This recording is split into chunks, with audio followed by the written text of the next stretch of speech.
What's your take on the announcement? I mean, it's the timing for me that Harry's team came out and said that the King's got other priorities. He's too busy. Prince Harry cannot meet the King, and we totally understand that. Hope to meet in the future.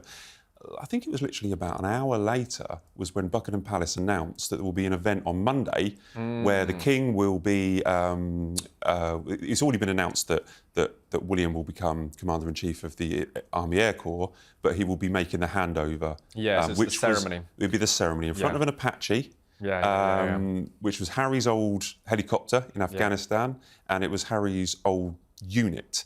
I mean, what do you think about the timing, and are you looking forward to that ceremony on Monday? I think it's a big moment, and it's going to be a big test of where royal relations currently stand.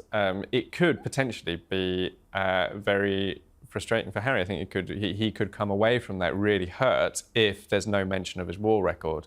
And it's another moment when Charles and William, I think, are going to have to see past the personal differences. Why would they have to? Sorry, why would they have to mention his war record? So, right, here's the thing. Harry, he risked his life serving on the front line in Afghanistan. He risked his mental health, his physical body, his life in order to fight for his country. Fought the Taliban from the cockpit, as a co-pilot gunner of an Apache attack helicopter. Charles and William are going to go, and they're going to be in the Army Air Corps. They're going to go.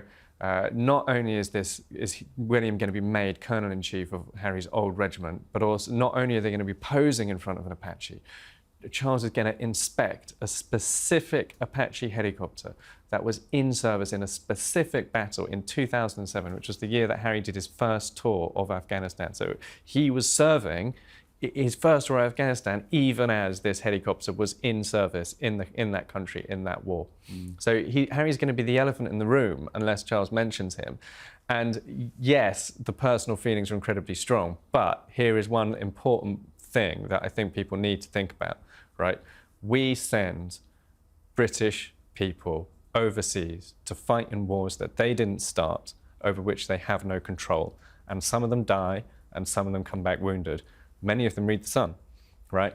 That sacrifice, or potential sacrifice, that they make has to matter, even if people get upset with them over other things, right? Like, if it matters, and you can't just snatch that away from somebody and say, we're going to pretend that you never served, right? It's going to look like they're pretending. You know, William's going to be flown up in an Apache, and he's going to be taught how it works and what it can do and how all the equipment works. Like, Harry learned to fly these things. Like, you can't not mention it. No, but he left. Well, he said he left. But it is a as I say, it was a. Do you think it was a deliberate?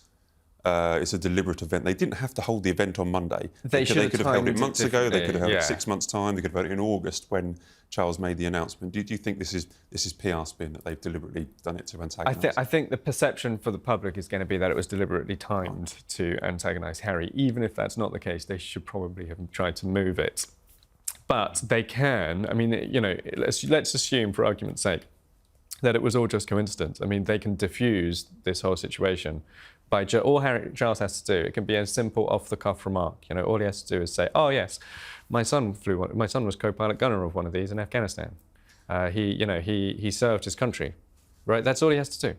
Well, let's wait and see on Monday to see what actually happens. Talking of off-the-cuff remarks, I was at what turned out to be a hastily arranged King job this week. So he went to military barracks. It was Royal Engineers. He took over Commander-in-Chief for the Royal Engineers from the late Queen.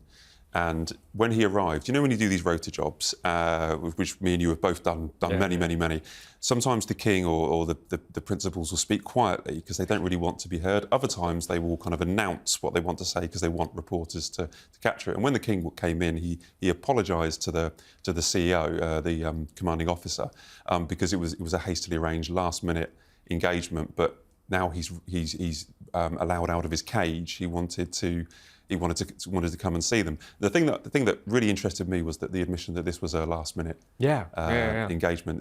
When we spoke to the commanding officer afterwards, 6 to 8 days ago, around about the time that Harry had announced, or Invictus had announced, that he would be in the UK. He was definitely going to be there. Yeah, they threw together a schedule. I mean, I suppose it's worth also saying that Charles probably didn't know exactly when he was going to be able to time his return to work. So they probably were not assuming that he would definitely be ready to go back and do public visits. But also, yes, I mean, clearly they were throwing together a schedule at short notice, and that does kind of mean that they probably threw together the date for the ceremony on the Army Air Corps job as well. But yeah, no, he's tried to keep busy. Like I do, we've said a lot about how I think personally Charles and William have got aspects of this wrong. I do also want to take a moment to say that it is incredible that a guy who is still receiving treatment for cancer is back at work, working hard. Like they couldn't keep him in the cage, could they? Like he was trying to do as much as possible even before he got the say-so from the doctor. So Charles has, it's incredibly commendable, and it's incredibly commendable in and of itself, but it also serves as great inspiration for other people who are going through similar things to believe that it is possible to just come back out of the blocks and have your life back again. He looked great, by the way. Yeah. Honestly, it's the closest I've been up close to him for quite a while, but he looked absolutely great, looked totally on form. That there are concerns, I think, that he will be wanting to do lots of jobs.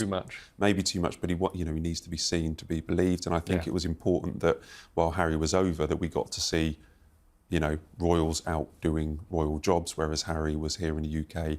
Yes, promoting his Invictus, but he was promoting, himself. Yeah, sure. While he was here, whereas the King was, celebrating the links to the Royal Engineers, and celebrating his, his role as a monarch. But I hope we see more of him. One thing that we will see a lot in coming days, the Nigeria tour. Oh, yes. And we don't call it a royal tour. The details they sent out from the Nigerian Defence Minister was that it was a private trip.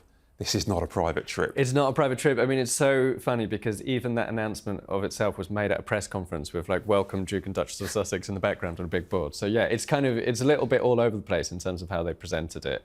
But essentially, no, it's not a private trip. It's very close to an old school royal tour, except for the fact that obviously they haven't in general invited the media as a whole. There are some media there, AP are clearly there. I think, there's some journalists there too, a small number.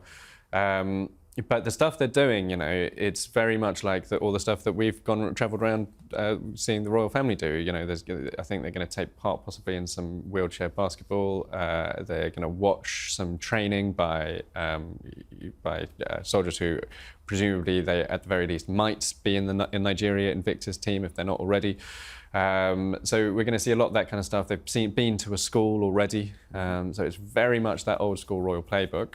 They look great. It's fantastic to see it. I don't know why they don't do more of this in America. There's nothing ostensibly to stop them going around doing these kind of events in America, and I think it would probably help them a lot if they did. Well, the one thing that does worry me about the trip is the meeting of... You tell me, should I be worried about this? Should we be worried about this? That they're meeting the defence minister. They're having briefings with a senior politician in Nigeria. They're members of the royal family. They're not working members of the royal family. They're meeting the governor of Lagos district, and they're meeting soldiers that have been injured in a fight against Islamic extremism in Nigeria. While all commendable, is there a danger that people will mistake this for an official royal tour? Should they really be meeting defence ministers and having political kind of briefings? Is this dangerous? I think there's a very real possibility that Nigeria thought that they were inviting Harry and Meghan onto an official royal tour. Actually, in the original press release that went out about it from Nigeria Defence HQ, it described Harry as HRH, Prince Harry, the Duke of Sussex, and there was a later version that pulled it out, deleted it. So I think Nigeria have been doing some of their own comms, I think, perhaps not necessarily, getting it signed off by Harry and Meghan's team, which in a sense I've actually found quite refreshing to just have them just go and do their own thing. It's quite nice in a way. Yeah. But yeah, the concept of a private tour, I mean, it's not a private tour. No, it's not a private tour.